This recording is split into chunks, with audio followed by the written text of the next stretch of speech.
দেশের আজ এই অবস্থা। আপনার বাড়ির মেয়ে ছাওয়ার লোক আছে না? কেন? ওদের সাবধানে রাখবেন। মানে মাঝে মধ্যে আমার মাথা খুব গরম হয়ে যায়, ওদের উপরে অত্যাচার হইতে পারে। কতদিন আছি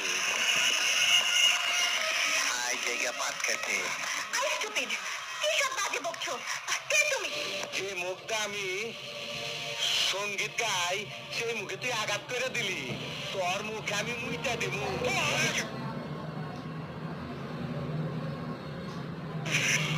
মান্দার বলা পাতের মাস্তান ভাবছস 2 কোটি টাকার কাম 2 লাখ টাকা দিয়া করবি? আমারে চিনছ? আমি সানডে মানডে ক্লোজ করছি, 1-2 খালাস করছি, সিস্টেম চালু কইরা আজ এখানে দাঁড়াইছি। তোর মরণের চুলকানি উঠছে, আমি তোরে মলম লাগাই দেবো।